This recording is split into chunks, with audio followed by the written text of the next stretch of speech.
Welcome back to TrippTalk Tech. We got another super dope show for y'all today. We're going to be talking college athletics, being a student athlete, the good, the bad, the ugly with our honored guests. Please help me welcome to the show former ACU basketball player, creator of the TrippTalk YouTube channel, producer at KXTV?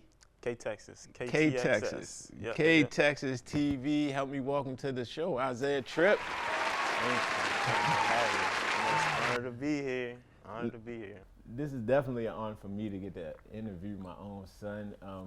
But more than that, I think this is, for me, the subject, right? I think this is a subject that is both close and near and dear to both our hearts. Obviously, you were the one participating in this Division I journey, but me as a parent, that sports parent, and what's too much, what's not enough, and like I said, the good, bad, and ugly of that whole relationship. And today I just want to take some time to be a little transparent and maybe hopefully help other kids that, hey, they love to play their sports, but they do want that better marriage with that parent that, hey, I want you to support me and I need your advice, but hey, Dad, Mom, this might be a little too much, or vice versa.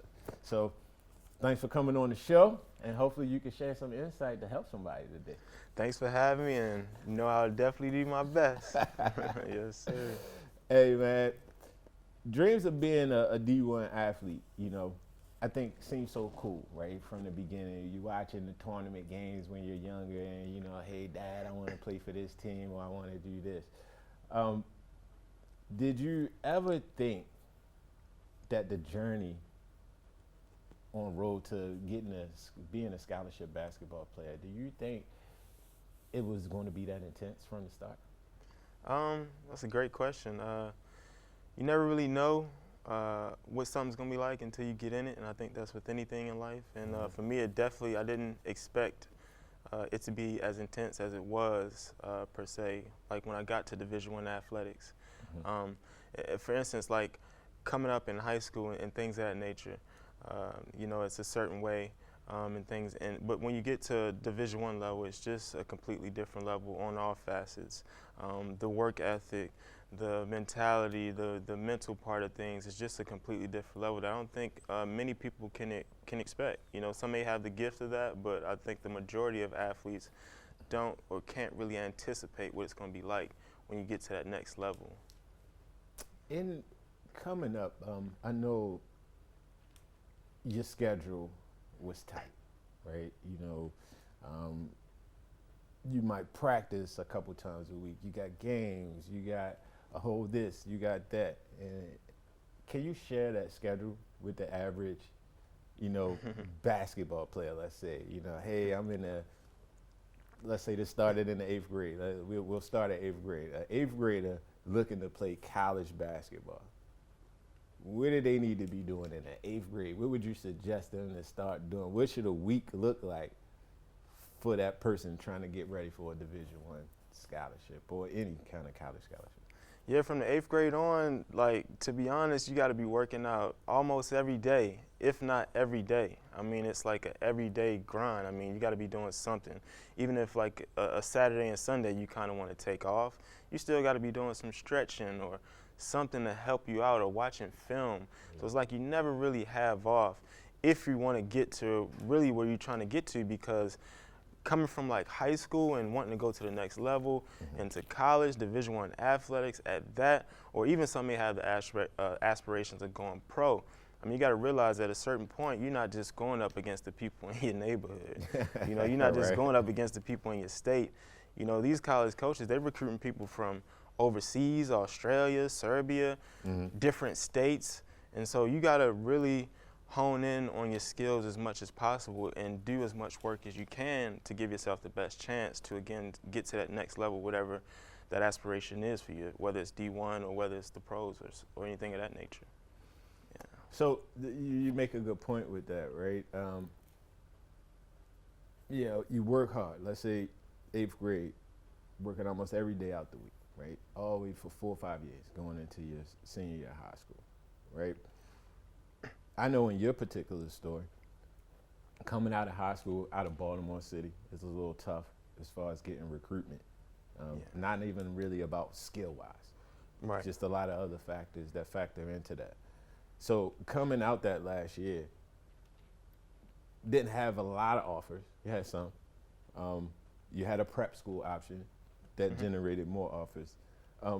But I know during that time, you know, being one of the better players in the city, you know, being acknowledged for that within the city on the AAU circuit, but then not to really get heavily recruited by these Division I colleges you thought should definitely be reaching out to you.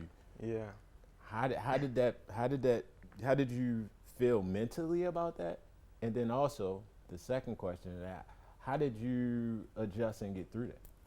Yeah, well, mentally, I think it'll affect anybody pretty tough, you know, because we all want to be the best. We all want people to recruit us. We all want people to like us, so on and so forth. So I think mentally it's like always tough when people don't reach out to you, or the people you think should be reaching out to you don't reach out to you. But in regards to like getting through it, I think with anything in life, you just can't give up, especially if you love it. I mean, or especially if you're really trying to get somewhere, you can't just stop because people don't reach out to you, and whatever the case may be. And I think that also speaks testaments to how tough it is, again, to get to that next level, because sometimes you may not have people that reach out to you, but what are you going to do with it? How are you going to respond? You know, and I think that was sort of how I got through it with, of course, your help. We're just figuring out different ways how to get there, you know. Even me, like when I was in high school, you know, I was in the multimedia trade and stuff like that. And I remember I used to always want a baller's life. And I used to be like, I didn't even know how to get one. I didn't know if they had to reach out to you, if you had to be one of the top players in the country. And at a certain point, I was like, you know, forget baller's life. I asked my teacher, how do you make a highlight film? And I went out and made my own. And that's the type of work ethic, that's the type of drive, that's the type of resilience you got to have if you're really trying to get somewhere. You can't just lay down and you know, give up or lay down and die or something. You know, you got to keep going. That's a good point, resiliency. Because I think you needed that. Also, I think what'll help out some student athletes that might be on this college path. I know one thing that really affected our household coming up was when you were in that active recruitment phase and coaches were reaching out and they were texting you in the morning for breakfast, in the evening before you go to bed, all day long. And then when they sign another recruit, you don't exist anymore in this world. Again, mentally, how was that to be, maybe even get attached to a college coach and you guys are talking almost every day and then they ghost you? Yeah, that's a tough feeling, I can honestly say, like, because it just kind of crushes multiple things. Number one, it crushes your ego. You feel like, you know, people are ingenuine. They don't mean what they say. You start to feel like people are, you know, fake, and it's kind of like you don't really know how to take it, you know. And especially if you get attached to a school, or if you want to go to a certain school, it's just like your dream school, and they kind of reach out to you, and then all of a sudden they back off because they recruit somebody. It's kind of like a big slap in the face almost too, and it's kind of like a big form of rejection. But again, it's like it also makes you stronger if you don't give up. And from those points, you just kind of gotta take a deep breath, like regather, resettle in, and just keep plowing forward. You know what I mean? You can't give up, like I said, like with anything else in life. I know as a parent, you know, I probably now on this side, I'm probably more keen and more into the mental health side of things, right? I probably back then didn't understand it the way I do now. So it was more, let's just grind, let's get through it, suck it up. Yeah. You know, let's push through, go harder. As a kid hearing that and going through those times and hearing just push through that pain, was that helpful or hurtful in those moments, or was it a little bit of both? Yeah, it's kind of like a two-edged sword, I guess, or a fine line. It's like in the moment, I think as a kid, you just want somebody to acknowledge that you're feeling some type of pain, or you want somebody to understand what you're going through at that particular time. You kind of just want somebody to, again, like say, hey, I understand. But it's like I said, with the fine line thing or the two-edged sword, like now that I'm a little bit older and like I got a chance to look back on things and things of that nature, and we've had these talks before, that was something I feel I needed. And it's kind of like it's a weird two-edged sword. It's like, you know, if you were light on me, I don't know if I would be able to propel to the level that I got to. And it's like when I look back, it's like, yeah, you know, I kind of felt like I wanted somebody to understand me. I kind of felt like at times I wasn't understood. But it's like you need that push. You need that push because it takes that amount of dedication to kind of get to where you want to. And I don't think most people understand it. I don't think most people understand it until like you and it's a weird thing to explain. It's like it was a tough side to it, but it was also needed as well. I think just kind of going forward with anybody's relationship as far as like helping out other parents and helping out other kids, is just the mental health thing is kind of just acknowledging certain things, like I said, or trying to acknowledge certain things, but understanding too, like it's tough. It's tough to be on the next level, and I think a lot of the toughness that was that you kind of bestowed upon me actually helped me at the next level. So it's like you need it. You know, sometimes it's unfortunate that you feel down, but when you look back on those moments, it's like it really wasn't that bad. You know, I just kind of maybe wanted somebody to understand what I was going through, you know. But to your point, I think to help the parents and other kids out, like you said, what I'm hearing is don't necessarily kill the message. Right. But be a little bit more compassionate maybe in, you know, hearing the message and understanding, or, you know, acknowledge that this is an issue and then maybe come with the advice afterward, you know. So again, that's a gem. I appreciate that because again, that just helps somebody and somebody else's relationship after that. And even going further, I don't mean to cut you off, but even going further on that too, I think like looking back on our journey, I think as far, cause I'm a parent now. So it's like one thing I know that will help is that understanding that in life, you'll be great at something if you love doing it. And if you really love to do something, nobody has to tell you to get up and do it. So as far as like helping parents and kids out that need help with that space, it's like, okay, if you say this is what you want to do, this is what it's going to take. Yep. And if you feel like this is too much, okay, then back off. But, you know, again, the moment you say this is what you want to do, you got to understand that it's going to take this. And if you really want to do it like how you say you want to do it, then you got to do these things. You know what I mean? And if you don't want to do it, fine. But again, whenever you say, hey, this is what I want to do, or I want to get here, just understand that this is what it's going to take. More mind. Yeah. So we're going to have a little funny right here, right? As a parent, I really tried to kind of control my emotions out there, right? And as a father parent, I know in wins and losses, I probably, especially in my younger years, came off not balanced, right? When things weren't so successful or on the court or wherever. How did that make you feel? Yeah, I think at the time it just kind of made me feel like, you know, I had to be successful to maybe be loved or to be liked or whatever the case may be at that time. Now, I want to, you know, again, just put it out there for all parents because I understand it's always going to be people going, the evolution of life, it's always going to be people going through certain things. And so from your perspective at that time, I now understand, of course, I mean, we all just doing what we know. We only can pass down what we know at that particular time, and that's the whole thing about the evolution of life. So it's like I thank God that I had the forgiving spirit to not like really hold anything against you at the time when I felt those certain types of ways. But going forward with that, sorry, one more time, what was the rest of the question? I'm sorry. No, I was just saying that again, when that feeling of when you won, I'm sure. And again, for me, I tried to control that emotion, right? But I'm looking back at it. If you won, I'm sure I was a little different dad than if we lost. So if you were successful at whatever you did, whether we won or lost, versus when you might have struggled.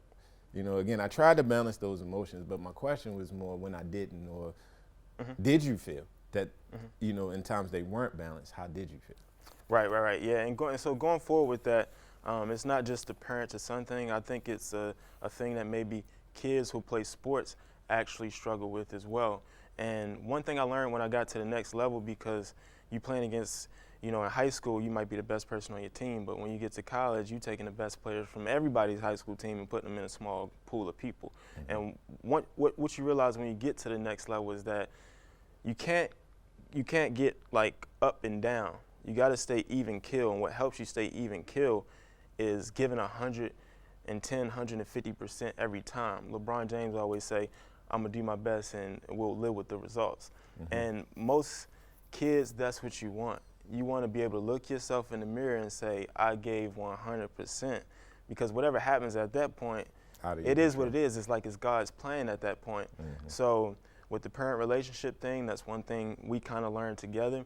And then from a player standpoint, that's another thing that I kind of learned, is that not just with the parent thing, but as a player, you don't want to get up and down. You don't want to get up when you have a good game. You don't want to get too down when you have a good. What you want to do is go out there and give you 100% every single time. That way, when you go home, I don't really care if I scored 10 points or if I scored 0 points, or if I scored 50, because you can score 50, but maybe you could have scored 100. Just like when we used to talk about in the teams back in the day, just because you beat a team by 20, that don't mean you played your best.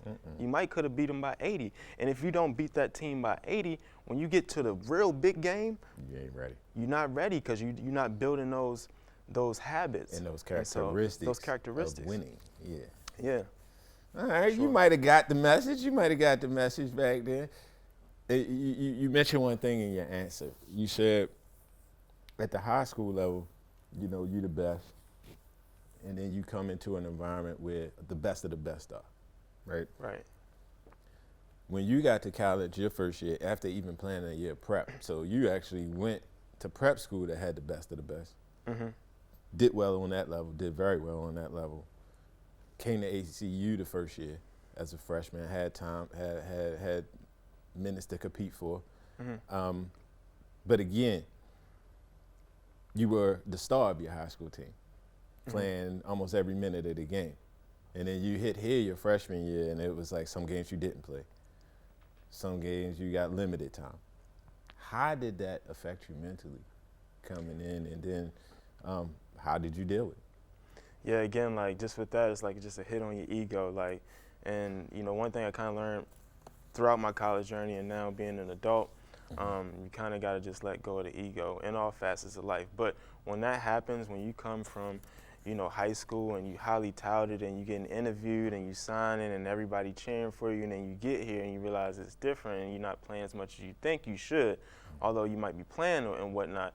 It's, I think it's just a big hit to the ego. It's a tough thing to kind of swallow at first. But you just kind of got to, like I said, with anything else, just kind of keep going with that. You can't stop with it. You just got to keep going with that. And again, just knowing that you're giving 100% each and every day, and you'll be able to live with those results.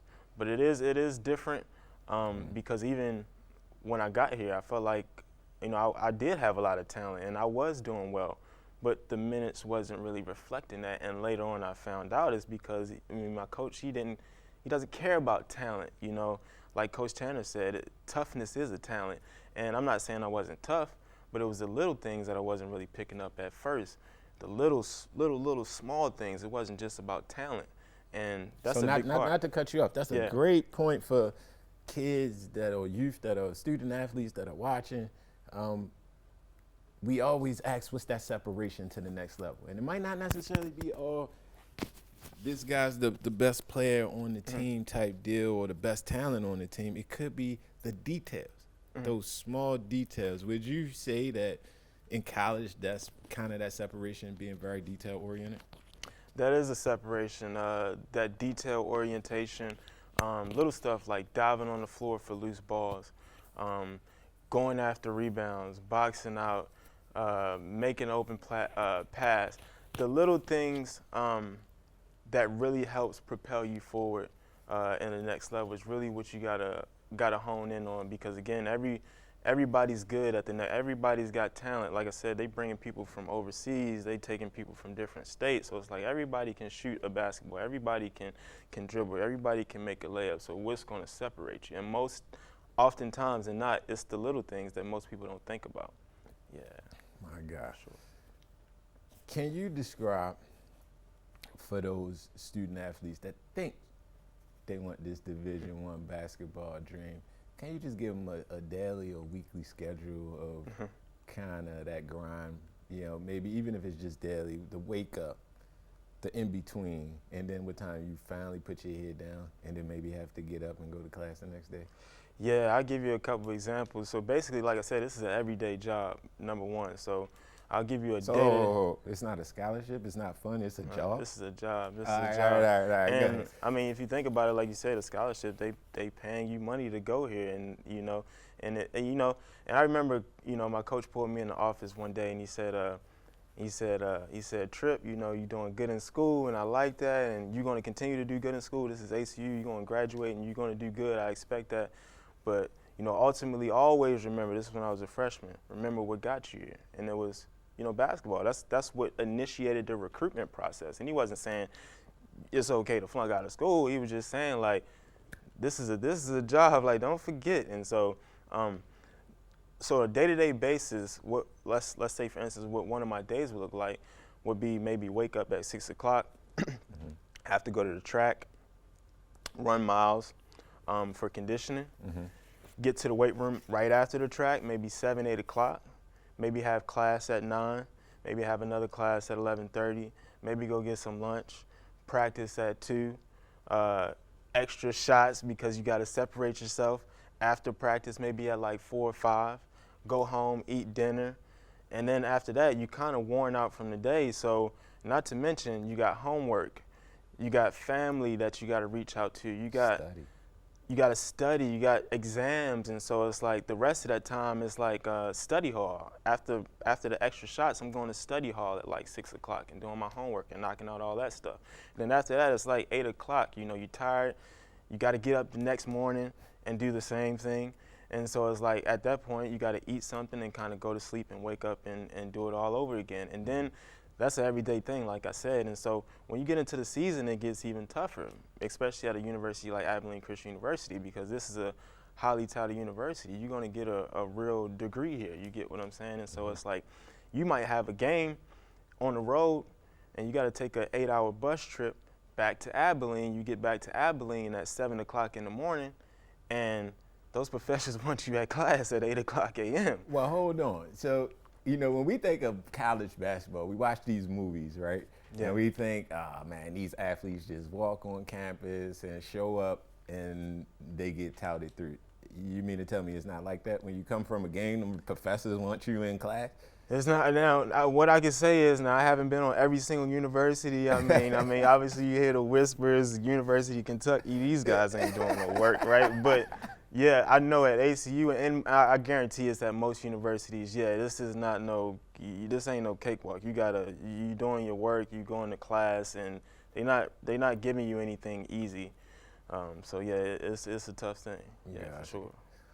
Being separated from your family for the first time, having to fend for yourself, like you said, figuring out when to eat, when to get your schedule, get things into your schedule you want to do that aren't a part of your job, as you say, the Division I basketball side of it.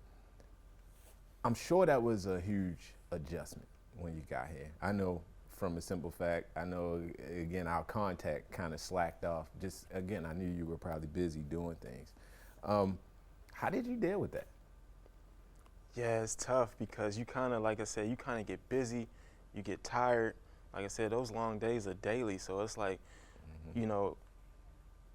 sometimes you might have a few minutes to reach out, but you're just so tired. You gotta get some rest, and so sometimes it's really tough because you don't mean not to reach out, but you might go a week or two, and you so in a groove that it's like you don't even realize that time has passed, and then you get a chance to finally sit down and you're like, man, I miss my family. Like it's actually kind of tough, you know, and like moments like that, it kind of really hits you like, man, I miss my family. This is tough. And let alone if you're going through a little tough period throughout your college career, it gets really tough. And not to mention, like Coach Tanner mentioned when he was talking about, this is an all year round job. So for instance, early December, this is something I was always jealous with. Early December to almost the middle of January, every college kid is home. The only people here on this campus is the basketball team. We here alone. We got playing in apartments, playing in Christmas tournaments. We got apartments like literally all to ourselves because it's like that empty on campus. No students are here, so it's like you missing your family. And this is every year. It's all year round. So you missing your family. Everybody's on Christmas break. You see everybody having fun, and you here working. So it's really a tough thing on that end of things too. Yeah. I can just imagine the mental sacrifice and just the mental kind of things you go in and out of. Do my family still think about me? Do they care? Am I missing this? I'm missing this great event. And question being, does the NCAA or at the time ACU, did they provide any kind of mental health services for you, or was the resources there you had to reach out and get to them? And where I'm going with this question is I'm trying to help that student athlete that might have a stigma around mental health or might just feel like, hey, I have to deal with this in this corner of my room by myself. Is there any resources that you ran across or came across that help? Now, to be honest, quite honest, now, obviously, for people that don't know, I went to ACU from 2014 to 2018. And honestly, during my tenure here at ACU, mental health wasn't even a big thing like it is now in 2022. Gotcha. You know, people just kind of recently started talking about that. Now, but for me, fortunately, here at ACU, since day one, I had multiple mentors on campus. Now, for anybody that's young out there, I encourage you to get a mentor, somebody that's older than you. Because the one thing I always say, how can any of us learn anything from anybody that's the same age as us? You're going through life at the same time I am. You really can't teach me anything. You haven't experienced life, so it's like I can't really ask you nothing, and most young kids don't know that. And so for me, fortunately enough, I had multiple mentors. You know, Dr. Jerry Taylor, Brother Ryan Bowman, Brother Curtis, people like that was just sort of there for me in times of need, like prayer or advice or just kind of just a community thing. Like if I kind of needed somebody to hang out with at the time, because again, I can't really go home. No, I mean, I miss my family, but I can't. I'm here. I got to work out, you know what I mean? And so it's just like little stuff like that, finding a mentor or something like that you can kind of lean into. Now, like we said in 2022, the mental health thing is a big topic. So I think universities are starting to make that adjustment. But even at that Coach time, Tanner, I think Coach Tanner mentioned he has a spot on his staff this year for mental health and wellness. So yes, to your point, this is catching on. Yep, definitely catching on. So for me, I would say I didn't really feel that much of a brunt of it because I think I got lucky. And I was actually, I don't say lucky because I always sought stuff like that, having a mentor and stuff like that, like Coach Don and stuff like that, just different things. And so I think I kind of got lucky or on the good end of that spectrum, not having to feel that much of it. Gotcha. Now, as I interview you, I see that big ring on your hand as compliments of my alma mater too. It's first state champion of all time at Emerson Westside High School. But with that journey, right, your experience, I'm sure, at Emerson High was a little different from mine, just because of the grind you had to put in and the work you were doing for the Division I level. And with that, I know personally you missed out on a lot of personal fun time, right? I know I can recall there was many a day with family, and my own mind would call me Joe Jackson, or like I was a slave driver because, again, they wanted to take you on family vacations, but it might have been an AAU tournament this weekend, or you had a camp that was a college camp, a weekend that somebody wanted to run the Kings Dominion with the cousins, and you couldn't go. And I know sometimes that did affect you. It would be like, hey, Dad, I want to go, but I get it. I understand what I need to do. Being full transparent, how did that make you feel? Like, was it, I'm going to just do this stuff because I know, my dad, I don't want to, honestly, how did that make you feel? Yeah, at the time, I think as a kid or any kid, you kind of just wanna have fun, you know. You oftentimes you think like, man, this really ain't that important, basketball or something like that. But I did love basketball, and again, like now that I got further in my journey, and now where I am now, I realize again that although it was tough, it was also needed because like we just hit on not too long ago, I had to be here during the summer. I couldn't go nowhere. I couldn't go see family. I couldn't go have fun. Like you can't do that. And so even though like it kind of was tough when I was younger, it was really just preparing me for that next level. So again, with anything like we even talked about earlier, it is tough and it may suck and something, but if you really want it, it takes that type of sacrifice, And even going further in college, like now I'm just so focused on trying to get somewhere. As I'm turning 27 in a few days, I'm trying to really hone in on my goal before I get to 30. And for that reason, I don't party much, and that was always the person I was. I don't party much and stuff like that because I want to get to my goal and then have fun, not have fun and figure it out later like most of my peers. I really want to hone in on it and figure it out now and have fun later. So I think at the time when I was younger, and any young kid, you can't foresee the future. And so you just kind of at the time like, oh, this kind of sucks. And I was the same way. But now that I'm here where I am, I'm just thankful for it all still. Wow. Our relationship as father and son, I thought our relationship coming up was very tight, right? It's Muck and Jeff, right? Wherever I go, you were kind of right there with me. I tried to always do things to keep you involved outside of basketball. I know that wasn't much when you got older. But do you think kind of my behavior as a dad, behavior from a standpoint of, again, at the sporting events. I know sometimes I would get thrown out the gym for fussing at people, or I would get thrown out the gym for fussing at the refs or parents that were disrespectful of you. I understand that can be embarrassing in the moment. Again, how did those situations kind of make you feel kind of coming up? Like, did it, again, kind of embarrass you, or that's my dad, we'll get over it? Like, how did that affect you? Because again, I'm sure, you go to these games and you see that, hey, calls, hey, this parent's going crazy. Now, obviously, nothing I'm proud of in those moments, but looking back, it happened. How did that make you feel as that? I think,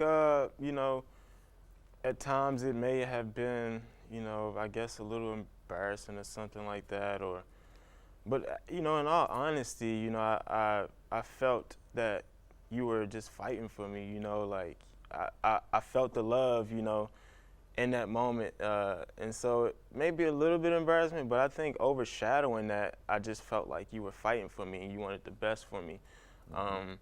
And you were very passionate about me, and like you wouldn't let nobody get over on me or anything like that. And that was always a good feeling. I knew, like, having you around or whatever the case may be, I knew I was protected. I knew nobody was going to do anything to me, you know what I mean? And so, I say it's a little embarrassing, but I really never really felt that way. I was more on the side of like, he was just fighting for me and trying to get me to where I was trying to go, Yeah, sure. Last question. If we talk about the journey and just, again, when you got to college and you got into your college life and you graduated, I remember that day, just from graduation, if you look back at it all, again, the good, bad, and ugly, when we came out of that, when you graduated, how do you think our relationship was, father-son, after college versus before we started this path? What do you mean, like how far before we started? Let's say 8th grade. 8th grade, you came to me and said, because I thought football was your sport. But you came and you said, you know what, and I'm not doing football. I want to commit myself to basketball. So, and I think from that point I said, okay, then this commitment from where you at is going to take a lot. Yeah. And you agreed to sign up to that. But from when we signed up, and we kind of knew what we were getting into, we thought, until when it was over. In between there, because again, we had to do some things. We had to press. We had to kind of fight. We had to do some things in there to make sure you secured that next level. But when it's all said and done, do you think that strengthened, maybe hurt our relationship a little bit, hurt it to a point where we could rebuild off of it later on some other things? How do you feel about that? Yeah, I think the journey in general, especially like starting from 8th grade, just, you know, it brought a lot of good moments. It brought a lot of painful moments to me. You know, it brought a lot of tough moments to me that I kind of had to push through. And so I think it was kind of like a roller coaster journey throughout the entire time. But I think, like I said, as time went on, you can kind of just see that everything was working how it should have. Like, because again, when I got to college, away from you, away from family, I didn't stop feeling pain. You know, I didn't stop feeling, you know, tough times. And I don't even mean directly from you. I'm saying like the journey in general in college, like I said, it's a tough thing. You got to be mentally tough. You got to, like Coach Tanner said, you got to be physically tough. And so it's like those tough times that me and you personally may have went through, or whatever I did on the basketball court, it was all preparing me for my future. And I remember we sat down, you know, not long ago, and like I said, you got the TrippTalk Tech thing going, and I still got the TrippTalk thing going.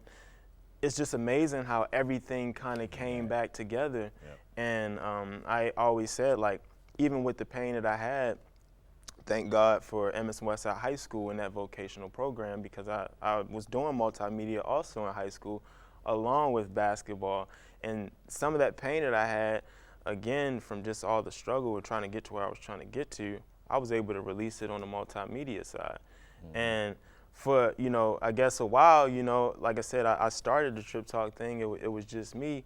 And then come to find out, you love doing the interview thing, and it was like it was a perfect fit.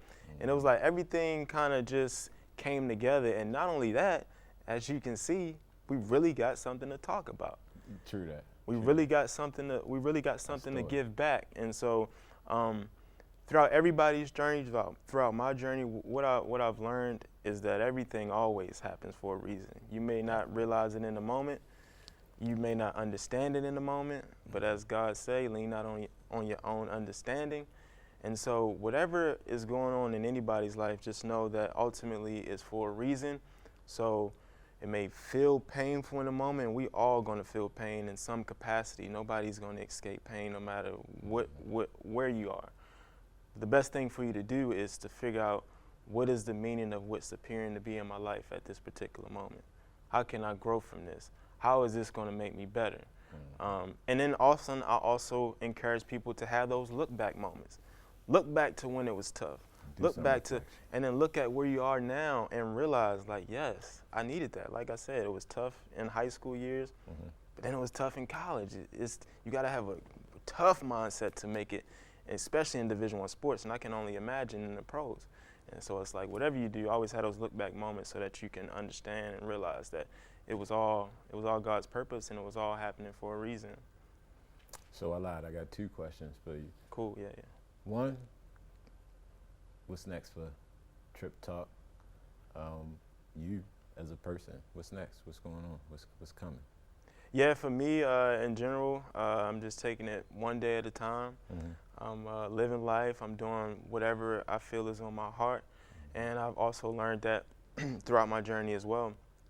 Follow your heart, you know. Do whatever your gut say. You may not understand that at the time. But, you know, even when I first started TrippTalk, you know, like my whole goal was like I I remember seeing people with suits on the couch and interviewing people, and that's, you know, kind of what started it all. And I remember having 0 subscribers. You know, I remember that day. I remember getting my first 100 and taking a whole year to get to maybe 500 or 1,000. And now it's like we're at 10 and a half thousand. It's like, and it's still going. And it's like, so But had I not followed my gut, had I not followed my heart and just did whatever my soul was telling me to do, we wouldn't be here today doing stuff like this. So for me, I'm just focused on one day at a time, giving 100% at whatever I'm doing. I'm focused on doing whatever I love, which is multimedia, producing at KTXS, also TrippTalk. And as far as TrippTalk, as I kind of hit on that, the next thing I feel for that is just continual growth. My whole goal when I first started this thing was 1 million subscribers. We're at 10.5 thousand. You know, people might say, "Oh, that's a long way away." Well, God darn, like when I was at 100, 10,000 seemed a long way away, and now we at 10,000. So it's like that's the whole goal for TrippTalk: 1 million subscribers. I want to build generational wealth, as I know do you. Yeah, you already know what I'm working. for the Tripp name, you know, for the family, because like I said, I want to be one of those people that figure it out now. So when I get to my 30s and 31s, I'm making money in my sleep and having fun. You get what I'm saying? And so I think it'll all come around full circle at some point. And so that's my biggest thing. And it's like that's the thing that drives me. And I understand, and I don't know the guy's name, but he's a famous guy. But he's like, I wish you know how it feels in your 30s, because once when you get to your 30s and you know you still feel young, you won't feel like you gotta kind of rush things or whatever. Yeah. And I'm not saying I'm rushing, but I know that it's possible to get to where I want to get to at a certain age. And it's like I came this far. It ain't that far left to go. Nope. You know, and you think back, and it's funny. It's like and I'll kind of close on this point, but it's like, you know, at the time when I was young, I felt like, man, I kind of sometimes want to do this and want to do that. And it's kind of like, I can still do all that stuff here in a couple years when we reach that goal. But when I do that, it's like I don't have to work the rest of my life. I don't have to. Now it's time to have fun. And so with anybody doing anything, always realize that it's always going to be a time to have fun, and you never, ever are going to miss out on anything. Nope. You know, just keep going at whatever you want to do and keep following your dreams, because you can do it. Yeah, for sure. Next question, 2 more, then we out. For the student athletes out there, for the kids that just play sports, don't matter. Give them some advice on how to deal with their parents. You know, hey, parents are a little overbearing. Parents are supportive. You know, you've seen a lot of sides of it. What's the easiest recommendation? What's the one line that you can give somebody to reassure that, you know, that everything will be all right? Yeah, I just briefly say again that everything happens for a reason. I'm a testament to that. I don't say I'm a testament to that, but I have living proof of that. Like I say, as I look back on my life, so I can confidently say that, number one, those kids out there that's watching, everything happens for a reason. Now, as far as like dealing with your parents and stuff like that, I would say if you can, depending on what age you are, if you get this, try to have some type of grace for your parents, number one, because nobody's perfect. I'm not perfect, you're not perfect, nobody's perfect. There's only one person, perfect person, and not even a person amongst this world, and that's God. If any of us was perfect, we would be God, but we're not. So try to, number one, have grace with your parent.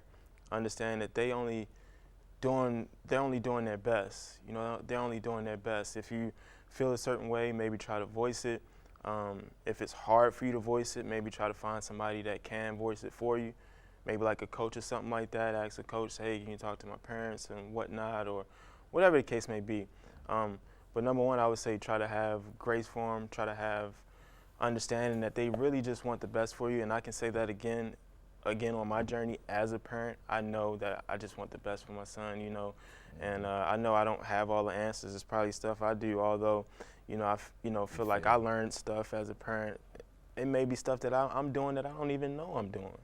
And that's even knowing all the stuff with our journey. So it's like kids out there, just try to have grace with your parents and understand that your personal parent is not your only parent. God he's the father of us all. So God is watching over you too. You know, he knows what's going on, and he knows that he's not going to give you anything more than you can handle. So God got you too. You know, even if you can't find somebody to talk to your parents, understand that God still has a personal plan for you, and it's all gonna work out. At the end of the day. Yeah. Last question, and I think you know this one. Favorite pair of kicks of all time. Now, one thing I will tell the audience, I might have been a little hard on you. I might have been a little pushy, but you kept a fresh pair of kicks. When they came out, you definitely had the kicks of all kicks. So you had a lot of them. Favorite pair of kicks of all time. Yeah, that's a great question. I did have a lot of them. Yeah, had a lot of flavors, had a lot of everything. Yeah. You know, it's so many. It's crazy. I hear you ask people this question all the time. It's like, and he's surely not I'll prepared, know. guys. He knows this question. Surely I'll know. That is a great question. Because it always changed for me. Like, at certain points of time, it was the LeBrons, you know. When I was coming up and playing and everything like that, I used to love the LeBrons. And the now, blue and white ones, I think. The blue and white ones. I had a bunch of LeBrons. I had the red and black ones. I had the original LeBron. I remember that. Had the original LeBron ones. See, you was the original. See, people don't realize we were sneaker heads, so we had that stuff before all of this retro stuff. Yeah, no, for real. So it always kind of changed. I would say my favorite pair would be. That's such a good question. There's so many. I would say, as far as my favorite pair, it was these Jordan 10s you bought me one time when I played in Florida. I don't know if you remember those, but they were the wolf gray Jordans. The wolf gray Jordans. I wore those to death. Orange or whatever. Yeah. I wore those to death, and to me that was. It's so many shoes going through my head. I can't really think straight, but that experience, that pair of kicks at that time, I felt like that was one of my favorite. I mean, I didn't had, you bought them for me. I didn't have Pradas in my lifetime. You know, I didn't had all types of LeBrons. Don't remember those wolf grays. We bought them for the special occasions. So. Yeah, for sure. So I would say that would be the pair. All right, man. Well, Isaiah, I thank you. Obviously, you're my son. I love you. But outside of that, I know the grind was hard. I do respect it. I do understand the work that you put in. I honestly don't, I won't say I don't think I could do it because I push myself to do anything, but I know what you did isn't an everyday feat. And just want you to know I'm proud of you and continue to just keep growing and being the man you are. And like you said, we're going to try to build generational wealth for the Tripps on down the line. Yeah, no, I appreciate you having me, like I said, on TrippTalk Tech. Yeah. You know, you blowing up in your own right, and, I appreciate you coming along with the channel and everything. And like I said, we worked out a lot of stuff amongst ourselves through this, and that's you following your heart, you following through. That's a credit to you. You coming in and working. Working. If anybody looks on our channel, you'll see TrippTalk Tech has been working. So I appreciate you coming in, and appreciate you even saying that, because again that means a lot, and words do go a long way. So yeah, for sure. And it's funny. And I'll close out with this. I think you said it in your interview. I think TrippTalk for you was therapy. And I think at the time, TrippTalk Tech for me was therapy. It was throwing my negative energies, my not feeling so good times into a thing. And it's just funny that we all threw our energies and negative stuff into this thing that hopefully will just grow, and again, to your point, from our pain, birth something great for everybody. So again, I appreciate you. Thanks for taking the time on the show. And to the moon we go. Yes, sir. That's it right there. Thanks for having me once again.